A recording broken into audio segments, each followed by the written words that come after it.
What's up, pre-calc? Don't have class today, but you have the homework. It's nothing new. It's more of like problems we've already done. So I have no problem just doing a quick video and then you guys doing the homework because it's not really new stuff. Okay, more just real world situations with sine and cosine graphs. Let's get into it. I'm just do a couple quick problems, do a couple problems that are gonna be like your homework, and then you'll be able to do it. So real world situations. We got a Ferris wheel, and we're trying to figure out the height that you're located on the Ferris wheel. A rider sitting on the bottom of the Ferris wheel that's 10 feet above the ground. Takes the wheel 20 seconds to complete one full rotation. The wheel is 60 feet in diameter. Let's figure out what's going on and go from there. Hold on. This Smart Ink isn't available, but it should. And then we're gonna do some of these. All right, cool. So, let me just sketch quickly like the Ferris wheel. So we got this Ferris wheel. Here's my Ferris wheel. Maybe just to make it a little bit easier to understand. Drop this sucker down here, drop this here. Okay, so the bottom seat is 12 feet off the ground, so that's 12 feet. The diameter is 60 feet. The radius is 30 feet, so the entire distance from the top to bottom is 60. So we can tell my minimum, I'm going to be starting 12 feet off the ground. 2, 4, 6, 8. So this is I don't know, whatever. Probably 2.5. So start 12 feet off the ground. And then after 20 seconds, I'm back where I start. Okay, it ends up being sinusoidal, ends up being a wave, obviously your height, but it's not linear. It ends up being like a sine graph or a cosine graph. It's not you go straight up and straight down. It's kind of because of the circle, very unit circle oriented. So we know right smack in the middle, we'll get to our max. Okay, so halfway around after 10 seconds, we'll be at our top.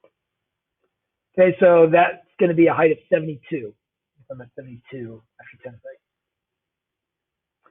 And then we're going to have to split and find our midline. And we know that if we split this in half, we'll be halfway up. Okay. Now, how do I figure out the midline? So remember, if you have a min and a max, you can take the average. Okay, and you'll find your midline. This is something that I mentioned, but maybe haven't expressly told you guys to write down. So let's just do it right now. A midline is an average of your max and your min. Just right smack in the middle. So the min is 12, the max is 72. So that's 90. No, 84. 84 divided by 2 is going to be 42. So 42, right around here, that's my midline.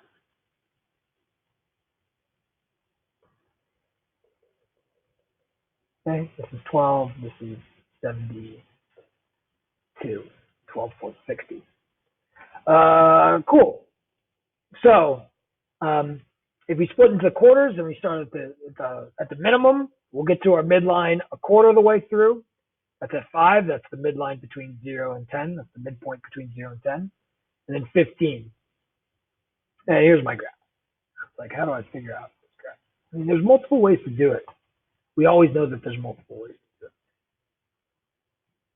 it. But the first thing you should be thinking of is should I be using sine or cosine? And what I typically have told you, if you start in the middle, you use sine. If you start at the top of the bottom, you should use cosine. It makes it easy. That way at 0, we're all good to go. So I'm going to use cosine. Okay, so let's start with y equals cosine. Good. Since I'm not shifting, I am starting at a minimum. I'm not shifting to the left and to the right at all. I don't have to worry about adding something, plus 0 or factoring out anything. I literally just have to worry about my b and my period. Okay, so just time or x or whatever you want here, and I got to figure out what b is.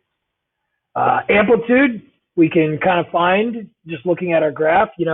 Amplitude would be your midpoint, again, of your max and your min. It's the distance between your midpoint and the max, and the distance between the midpoint and the min. So like 42 to 72, 42 to 12, amplitude is 30. So boom, 30. Okay. If I shifted things up or down, yeah, I started the midline, which is D, is 42. This is always my midline. It's easier to kind of think of that with your graph of sine because you're starting in your middle, and then if you shift everything up, then like your middle shifts up. But when you think about cosine, starting at the top or the bottom, it's not obvious like shifting up. Oh, it's just my midline. Started with a 0 midline, go to a midline of 42. So maybe that's a good thing to write down as well. Your midline is the average of your maxes and mins, and your midline is D. And your A trig function, B trig function, or big B x plus C plus D, and this is either sine or cosine. D is your midline. Okay. And now I need to worry about the period. Okay. So two formulas you got. The period is 2 pi over B, or you have B equals 2 pi over your period. Right? Easily you can multiply both sides by B, then divide by P. We talked about the original equation, P times B, it has to equal 2 pi. So we keep restarting and we get those zeros for those angle measurements. So the period is 20 seconds. So B equals 2 pi over 20. B is pi over 10 after simplifying. Okay. So there's one type of question where it's like you're given the information and you need the equation. Some ways to check, like if I plug in 10, I get the cosine of pi. Oh, no, I'm wrong. This is wrong. Why is this wrong? We know the typical cosine graph starts at the max. We talked about how do you start at the min? Flip it, right? If you want it to start at -1, y equals cos x. Y equals cos x starts at 0, 1, and then goes 0. If you want to start it at the minimum, which is -1, you need a flip. So starting at a min, this should be negative. Now, like, how did I figure that out that I was wrong? Like, I checked. I plugged in 10. If I plug in 10, I better get 72. Okay, so if I plug in 10, I get the cosine of pi over 10 times 10. That's the cosine of pi. Cosine of pi is -1. -30 times -1 is +30. Add 42, it gets 72. I should get 12 if I plug in 0. If I plug in 0, I get the cosine of 0, which is 1 times -30. -30 plus 42, 12. So all these things are checking out. And we did this just kind of, looking at the information. Sometimes you'll give in the picture and you need to figure out the equation. So this is a boat and it needs 9 feet of water to dock. So this is kind of like a tide question. This is the height of the water. So this is the tide. We got to figure out when it's equal to that. I think we just want to come up with an equation and solve it. But more importantly, we need to come up with the formula of this equation. Okay. Well, automatically I'm thinking sine because I kind of see my midline is right here. Now let's look at this. This is 10, so this must be 2s. This is 2, 4, 6, 8. There's 9, 10. Okay, so this is 2, 4, 6, 8, 10. Okay. So my period is going to be 12 seconds. That's a good thing to know. Period is 12. My midline, which is D, is 6. So I've shifted up 6. I'm not shifted to the left or to the right at all. What else do I need? My amplitude, A. So I go from 6 up to 10. I go 6 down to 2. The amplitude's 4. No shifts left or right. We're just starting off. So I'm going to go right to my equation. Y equals, okay. If my period's 12, we got B equals 2 pi over 12, or 12 equals 2 pi over B. You're going to solve the same thing. You get B is pi over 6. So I got Y equals A, which is 4, sine pi over 6, T or X, whatever it is, plus my midline of 6. And that's your equation. And then if I wanted to solve an equation where this equals 9, I would say this equals 9. And I've tried to solve that. Okay, and find these intersections, which we'll do in the future. Okay, maybe you can graph it using Desmos or something like that, but for right now, it's not that big of a deal. So more questions that you'll see kind of on your homework that this will help you on. And I'm going to actually show you the homework and make sure we can talk about those questions, like which one they relate to. I got an equation for the height of the Ferris wheel. Okay, so this is different. I'm giving you the equation. You need to then discuss the characteristics of the Ferris wheel. So you start at the bottom. This is the equation. What is the diameter of the Ferris wheel? What is the max height? How long is the ride all the way around? So we can first see that my midline, that's 60. My amplitude is -50. That's kind of cosine. I'm starting at the min again. So if I have a midline of 60 and an amplitude of 50, I'm going up to 110, right? And that means I'm going down to 10. Okay, so if I start at the bottom, I start at 10. That's easy to know. Quarter of the way through, I'm going to be at 60, and then I'm going to be at the top at 110, back down. Cool. How long is the ride? Or what's the diameter of the Ferris wheel? Okay, so the diameter, this would be my min height. I started at the bottom, so that's at 10 feet. This is my max height, it's 110 feet. That diameter is 100. 100-foot Ferris wheel. Cool. Or meters or whatever I use. What's the max height? I already found it. It's 110. Started at 10, gets up to a max of 110 using the amplitude of 50 and the midline at 60. Starting at the bottom and start at 10, I kind of can figure that out. Start with the midline, apply your amplitude. Negative cosine, start at your minimum, right? How long is the ride all the way around? How long does it take for me to go all the way up and all the way back down? Well, period equals 2 pi over b. B equals 2 pi over the period. In this case, I'm trying to find the period. The period would be 2 pi over 60. This is b, right? So period equals 2 pi over 60. So that's 2 pi times 60 over 2 pi. Sorry, 60 over pi. So the pi's cancel. 60 times 2, 120 seconds. Okay. So after 2 minutes, I will go back down to the beginning. 2-minute Ferris wheel ride. Okay. Another one, then I'll do the last type of questions you're going to see. Another situation where I'm giving you the equation, you need to interpret it. So how high is high tide, low tide? When is high tide? When is low tide? The tide somewhere starting at midnight, t equals 0 is given by this. Whoa, that's crazy. Okay. What do we know? Okay, well, 10 is my midline. We have a sine graph, so it's starting at my midline. That shift up.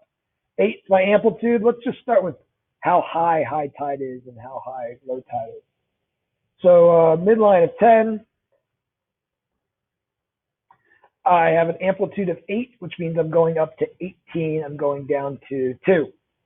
Okay, that's good to know. So I actually start in my middle, but I shift over, so I'm going to be careful. So let's not go crazy. Maybe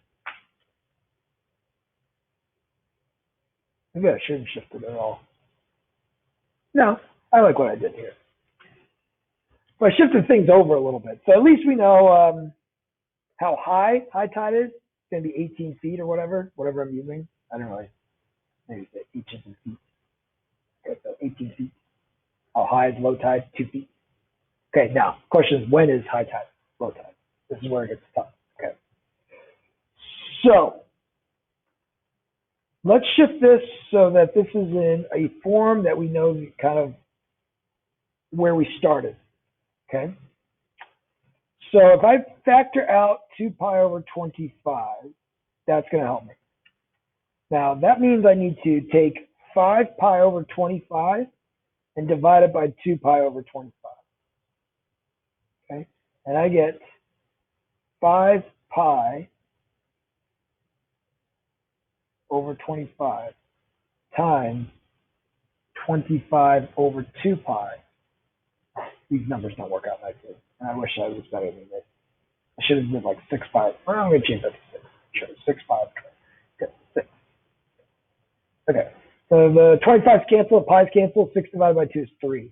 Okay, so if that was 6 pi over 25, okay, so that's good. So that means I'm shifting my graph of sine over 3. So that means like and since it's plus 3 inside, we know we shift to the left. So I'm going to start at -3. Yeah. That's very good to know. So midnight is t equals 0. T equals 3 would be 11, 10, 9 o'clock. Okay. Cool. What else? What's my period? My period, 2 pi over b. 2 pi over b. B is 2 pi over 25. So 2 pi over 25. So that's 2 pi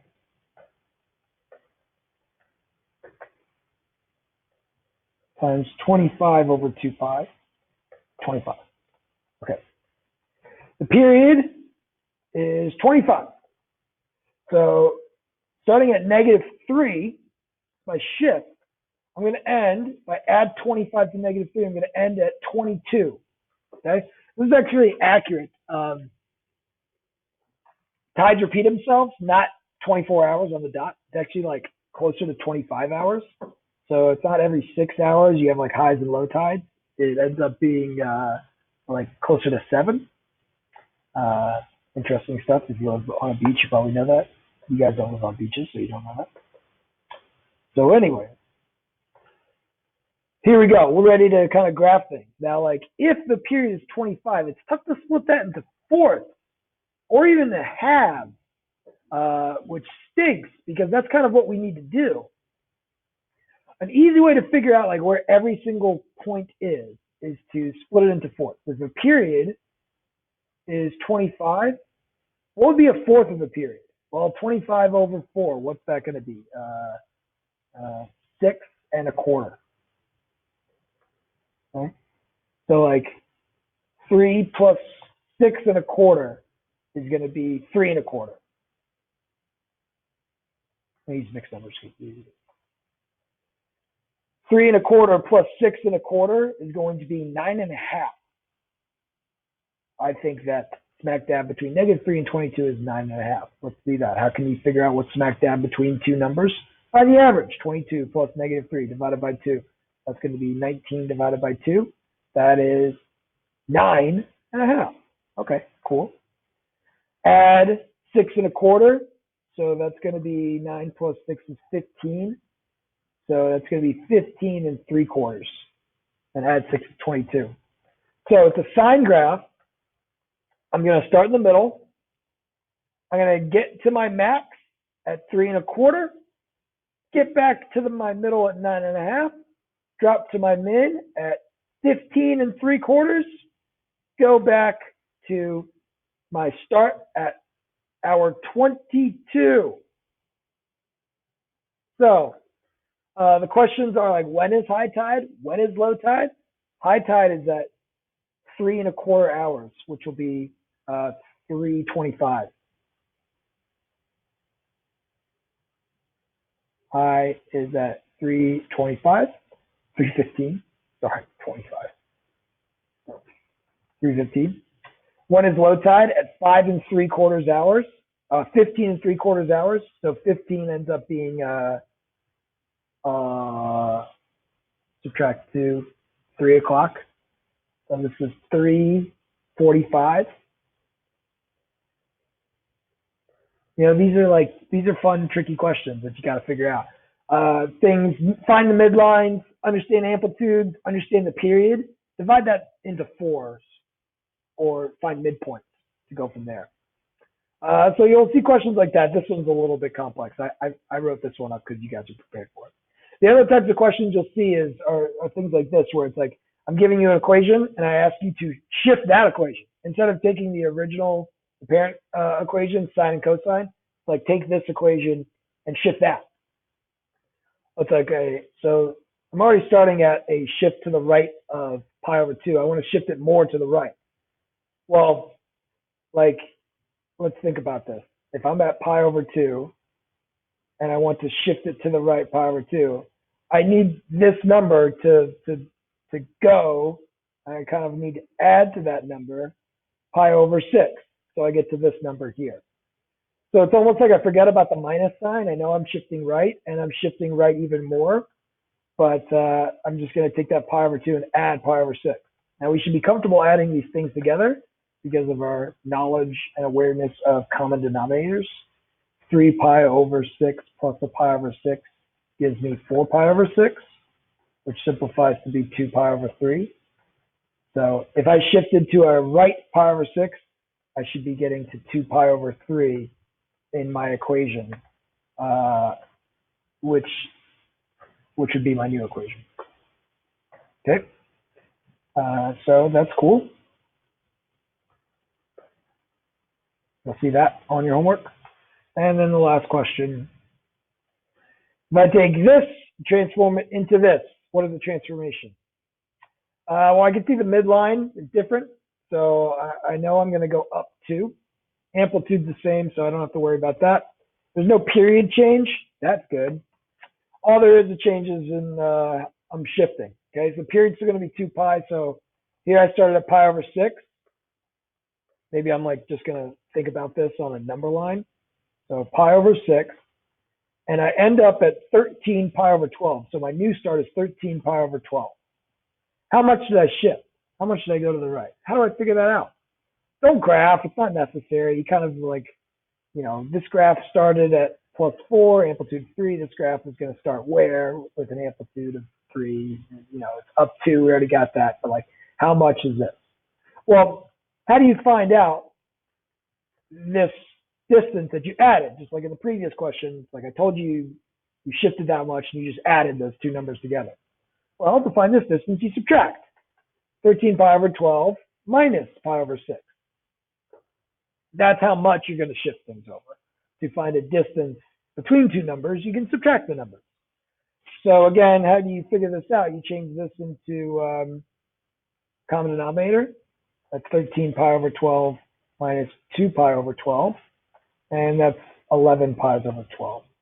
So I went up 2 and I went to the right 11 pi over 12. Okay, subtract two numbers to figure out how far. What if I said we started at this and then I changed this to